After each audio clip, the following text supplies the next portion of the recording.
आइए जी आइए 165 का सेल, एक कंपनी का सेल है, 150 रुपए। आते रहो, माल मिलेगा, बढ़िया मिलेगा। गर्मी में पसीना नहीं आएगा भाई साहब। जो बच्चे सीबीएसई में बार-बार फेल जाते हैं, कार्गो पहनाओ बच्चा पास। बढ़िया वाला 150, बढ़िया वाला 150। आइए भैया 100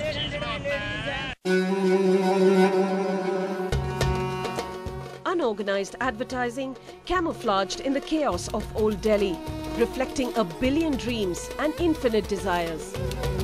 A 27,000 crore ad market today, advertising remains a prism through which the changing aspirations of India are visible.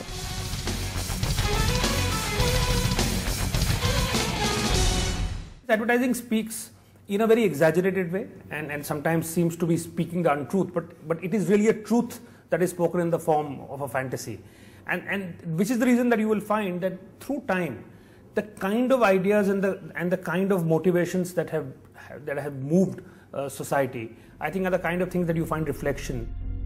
In the early 17th century, after the setting up of the East India Company in Bengal and the subsequent expansion of the British colony, shipping played a critical role. The regular import of goods from Britain created the need to publicize these items, and the Bengal Gazette, India's first newspaper, set up in 1780 by James Augustus Hickey, gave India her very first organized advertising platform. Other publications followed. It was more announcement of the shipping schedules than actually advertising. But at that time, remember also that was all that was required. You had very, very few products and you had very few people with money.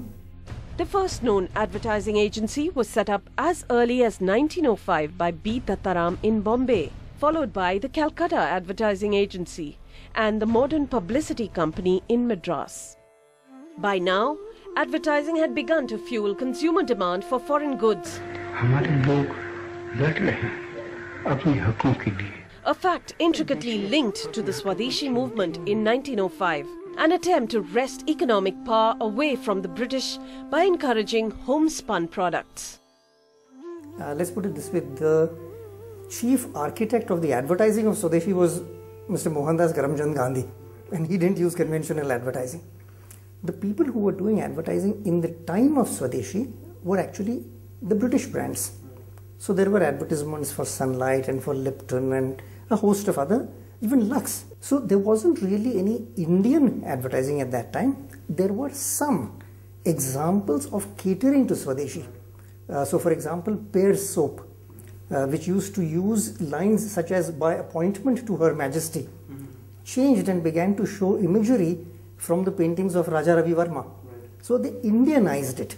But these were few and far between. The bulk of it continued to be British advertisements, marginally modified, but essentially catering to the Bara Sahib in India.